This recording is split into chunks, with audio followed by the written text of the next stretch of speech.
Good morning मेरे प्यारे बच्चों। आप सबका अपनी हिंदी की कक्षा में स्वागत है।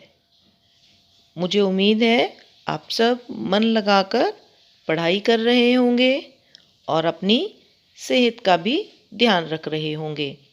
तो चलिए अपनी कक्षा को शुरू करने से पहले भगवान जी को याद करें और उनका आशीर्वाद लें। Fold your hand, close your eyes.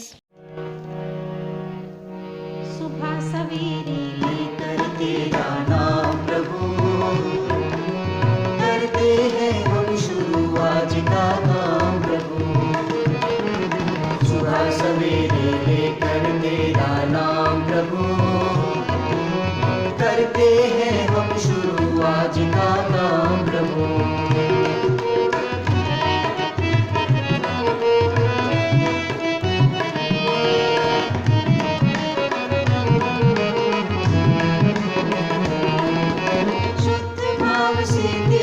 ध्यान लगाए हम, विद्या का वरदान तुम्हीं से पाए हम।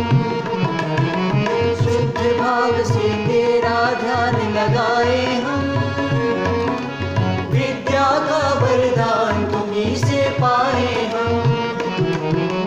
विद्या का वरदान तुम्हीं से पाए हम। तुम्हीं से है आगाज तुम्हीं अंजाम प्रभु, करते हैं हम शुरू आज का काम प्रभु।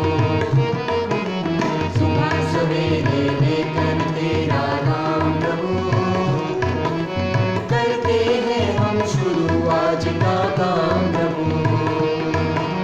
करते हैं हम शुरू आज का काम प्रभु। करते हैं हम शुरू आज का काम प्रभु।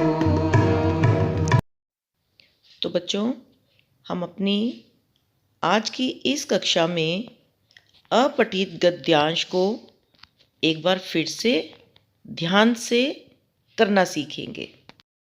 बच्चों, अपठित शब्द का अर्थ है जो पढ़ा ना हो। ऐसे लेख, कहानी या कविता के अंश जिन्हें छात्रों ने अपनी पाठ्य पुस्तक में ना पढ़ा हो, अपठित कहलाते हैं। अपठित गद्यांश को ध्यानपूर्वक समझकर पढ़ना चाहिए। अपठित गद्यांश को करने से पहले हमें किन किन बातों का ध्यान रखना चाहिए? देखिए, दिए गए अंश को 2-3 बार ध्यानपूर्वक पढ़ना चाहिए। कठिन शब्दों के अर्थ समझने का प्रयास करना चाहिए। पूछे गए प्रश्नों के उत्तर गद्यांश में से ही ढूंढने चाहिए। उत्तर देते समय अपने शब्दों का प्रयोग करना चाहिए, किंतु भावों में कोई बदलाव नहीं होना चाहिए। अपठित का अर्थ आपको मालूम है? जो आपने पहले से पढ़ा हुआ ना हो। और गद्यांश का अर्थ है बच्चों पैराग्राफ। ठीक है? तो आज इस पैराग्राफ को जो आप मेरे साथ रीड करेंगे, यह आपकी बुक में से लिया गया नहीं है, इसलिए आपने इसे पहले नहीं पढ़ा हुआ है।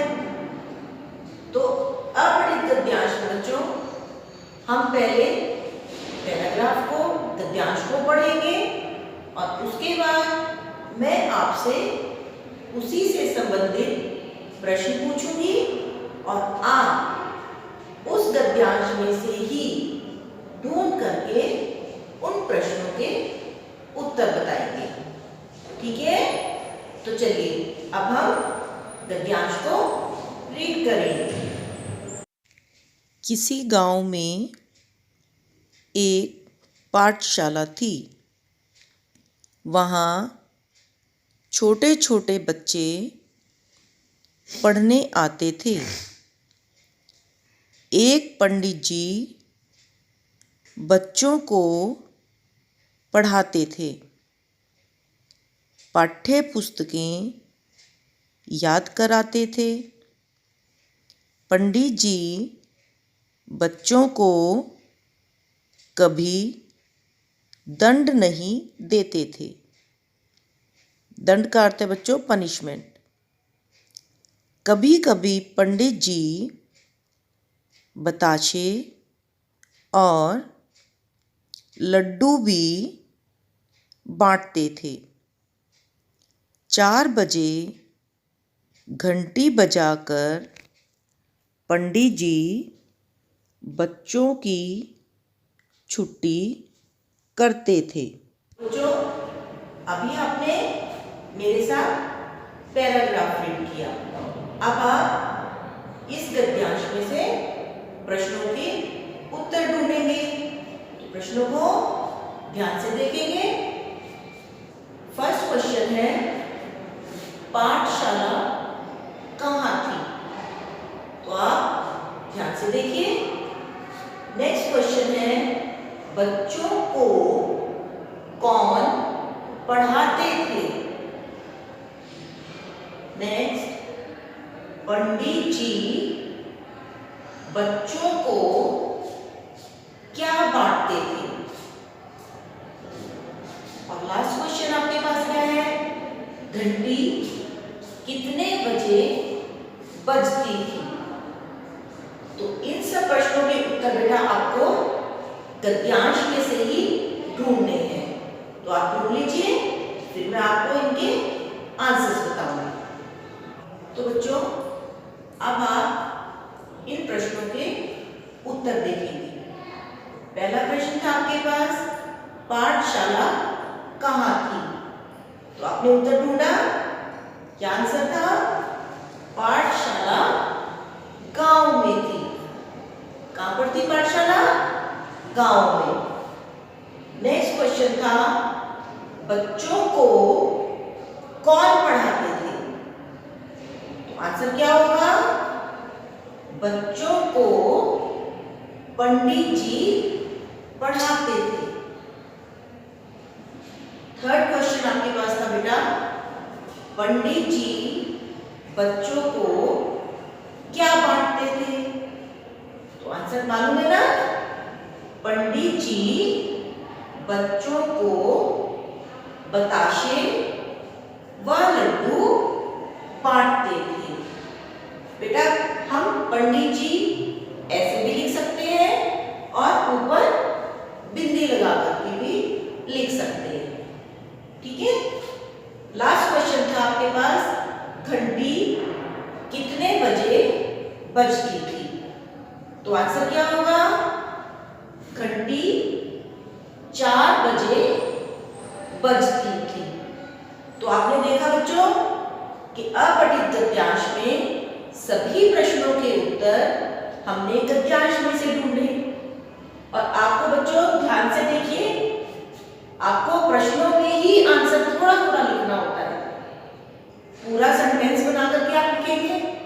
आपको वन वर्ड आंसर नहीं लिखना है, क्योंकि आपको पूरा वाक्य बना करके ही उत्तर लिखने के लिए कहा गया है। ठीक है। तो आप इस तरह से बच्चों अपठित गद्यांश को कर सकते हो। तो बच्चों अब आप मेरे साथ इस गद्यांश को रीड करेंगे। पढ़ना और खेलना शरीर के लिए दोनों ही ज़रूरी हैं। पढ़ने से ज्ञान में वृद्धि होती है। वृद्धि का अर्थ है बेटा बढ़ना, और ज्ञान का अर्थ है नॉलेज। वह खेलने से शरीर में ताकत आती है।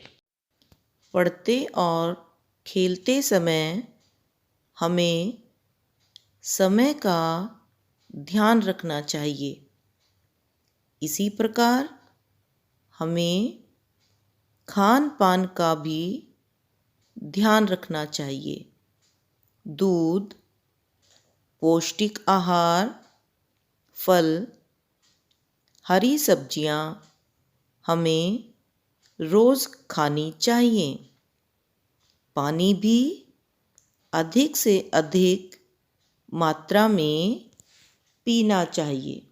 तो बच्चों, अब आप नीचे दिए गए प्रश्नों के उत्तर इस गद्यांश में से ढूंढकर लिखेंगे। तो बच्चों, अब हमारा सुलेख है सदा समय पर काम करो। हम शब्दों को कैसे लिखा जाता है आप ध्यान से बनाना सीखेंगे और लिखेंगे सुंदर सुंदर। देखिए, आपके पास इस तरह से बच्चों कॉपीज में 2 लाइंस दी गई होती है ना? तो आपको उन लाइंस के बीच में कैसे लिखना है सुंदर, ताकि लाइन से बाहर ना जाए। तो आप सीखना चाहिए।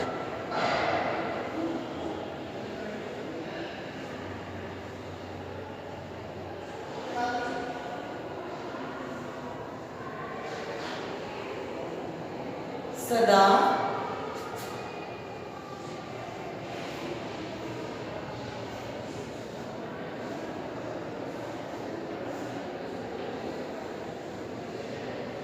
समय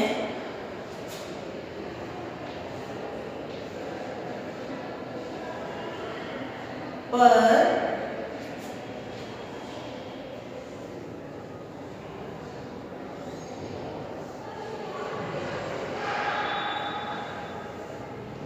काम